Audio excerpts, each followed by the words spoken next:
Bapak maju tidak tahun depan? Kira-kira begitu Pak pertanyaannya Pak. Sekarang ini saya mau fokus dulu bekerja.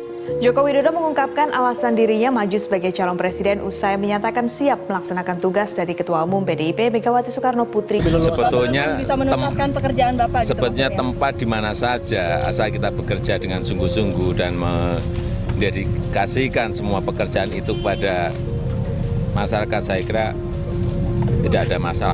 Saya kira memang ini sebuah mandat kepercayaan yang diberikan kepada saya dari Ketua Umum PDI Perjuangan Ibu Megawati Soekarno Putri. Memang sangat berat sekali, sangat berat. Joko Widodo kembali berada pada posisi pertama dalam survei calon presiden 2014. Survei terakhir yang dilakukan Indikator Politik Indonesia merilis hasil Jokowi mengungguli Prabowo di tempat kedua dalam 3 simulasi survei. Hasil survei yang siapa? Dari indikator. Jadi survei itu tergantung siapa yang bayar. Ya. Kita punya survei sendiri, survei kita bagus. Elektabilitas Prabowo Hatta mengungguli Jokowi JK dalam rilis survei Pusat Data Bersatu. Pertanyaannya sekarang saya balik. Kalau tadi mengapa memilih Prabowo, kalau sekarang mengapa Anda tidak mau memilih Jokowi? Apa urusannya dengan Jokowi bagi saya? Nggak ada penting? Tidak penting. Tidak penting. Karena memilih itu adalah persoalan rasa. Orang memilih Presiden Indonesia ini bukan memilih satu di kota atau kabupaten. Enggak, Najwa. Republik Indonesia terlalu luas. Enggak bisa, mesti orang kuat. Orang yang disegani. Baru benar. Dan itu Anda lihat tidak ada di Jokowi? Ada di Prabowo Subianto. Saya minta kepada Bapak Presiden. Bapak, tugaskan saya. Apa yang harus saya lakukan? Beliau menyampaikan, hari ini, Pak Ngabalin, saya ucapkan selamat datang. Anda menjadi mulut dan teman-teman, mata dan telinga saya, menyampaikan kepada publik tentang capaian-capaian pemerintah dan apa yang kami lakukan untuk umat dan rakyat Indonesia ini. Survei, semua survei beda semua, ada yang terpaut 15, ada yang terpaut 12, ada yang terpaut 9, ada yang lebih tinggi ya kan. Kalau saya kita pakai untuk koreksi, kita pakai untuk evaluasi, kita pakai untuk memperbaiki, hanya itu aja. Capek dengan pencitraan, dengan lembaga-lembaga survei yang akal-akalan, yang banyak bohong.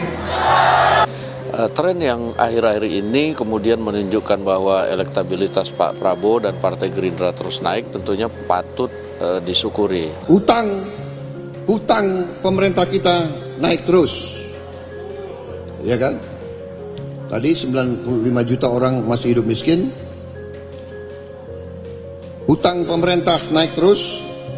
Sekarang hitungannya naiknya adalah 1 triliun tiap hari. Untuk itu saudara-saudara, di mana-mana katakan kita harus berani dan kita harus mau untuk mengakui kepemimpinan Presiden kita, Presiden Joko Widodo.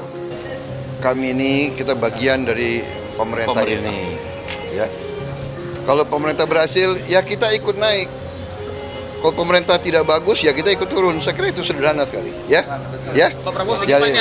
Beliau Pak Jokowi itu terlalu rendah hati sebetulnya. Ya. Wali Kota Solo Gibran Rakabuming Raka menyatakan setuju terkait kabar yang menyatakan Presiden Joko Widodo menolak jika Gibran diduetkan jadi bakal cawapres Prabowo Subianto. Gibran menyebut saat ini ia fokus mengurus Kota Solo. Urusan pencapresan, pemilihan wapres, itu urusannya para pimpinan, para ketua-ketua umum. Anak kecil seperti saya tidak ikut-ikut, ya. Saya ini nggak punya posisi apa-apa, saya bukan siapa-siapa, ya. Tenang saja Pak Prabowo. Tenang saja Pak. Saya sudah ada di sini.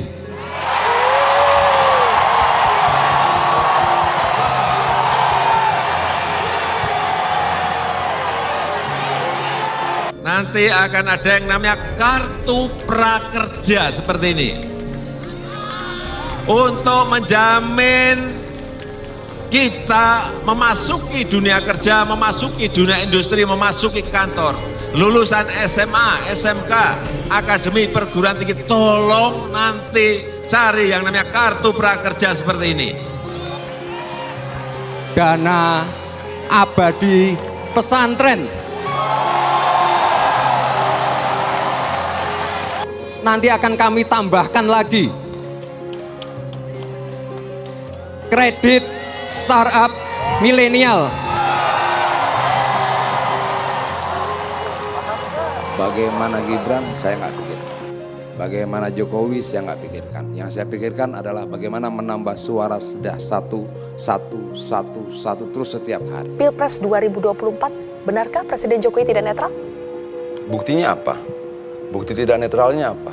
Semua tuduhan kan harus berdasarkan bukti, nggak bisa dugaan. Nah, ketika kemudian ada permintaan 3 periode, kita tolak.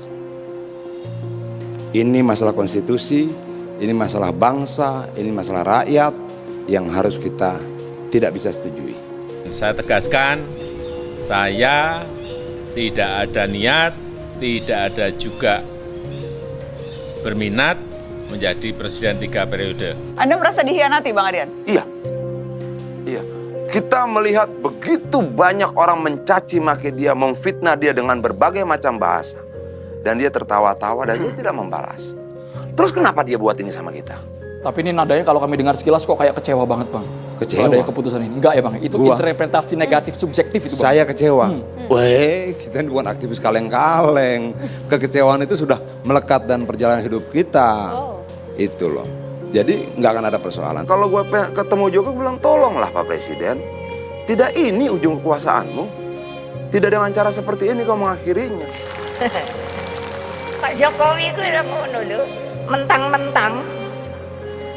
Lah iya, padahal Pak Jokowi kalau nggak ada PDI Perjuangan juga, aduh kasihan dah.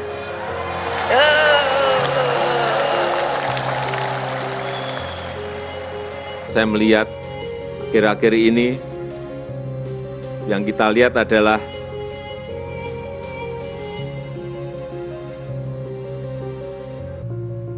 terlalu banyak dramanya,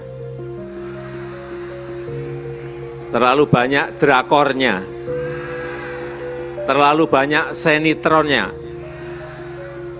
Sinetron yang kita lihat.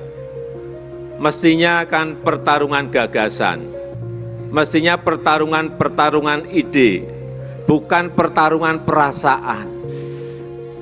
Kami sangat sedih.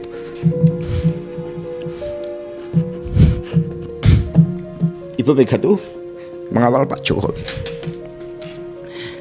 Semua. Dan kami juga. Saya belum menghitung berapa yang di ranting-ranting itu. Ketika bertemu dengan saya. Kenapa bisa seperti ini? Saya hanya bisa memberikan penjelasan bahwa manusia bisa berubah oleh sisi-sisi gelap kekuasaan. Jangan pernah curang, karena kecurangan, kesewenang-wenangan, pemaksaan dan penipuan di dalam pemilu itu tidak akan pernah memberi berkah. Prof, terkait dokumen yang diduga fakta integritas nih, dukungan PJ Bupati Sorong, dukungan terhadap Pak Ganjar itu udah monitor belum, Prof? Belum melihat berarti. Iya, Prof. Waktunya Pak, udah buru-buru Mbak ya. Tersangka KPK nih, Prof. Udah monitor atau gimana sih, Prof? Tanggapinya itu? Enggak. Itu kan bukan masalah hukum ya. Ya biarkan aja. Jadi kalau hukumnya dibiarkan aja, itu kan bulan Agustus. Belum ada calon-calon resmi kan. Oh, itu mencari netralitas ASN sendiri nggak sih, Bang, lihatnya? Enggak juga. Kenapa tuh, Prof? Kan ini fakta integritas dari aparat negara nih, Prof. Rekayasa hukum tidak boleh terjadi lagi. Hukum harus menjadi alat yang menghadirkan kebenaran. Hukum harus menjadi alat mewujudkan keadilan. Hukum harus menjadi alat mengayomi seluruh bangsa dan negara Indonesia. Saya bukan lurah, saya adalah Presiden Republik Indonesia. Saya tahu ada yang mengatakan saya ini bodoh, pelongo-pelongo, tidak tahu apa-apa, Fir'aun, tolol, ya enggak apa-apa. Sebagai pribadi saya menerima saja. Tapi yang membuat saya sedih, budaya santun dan budaya dan budi pekerti luhur bangsa ini kok kelihatannya mulai hilang.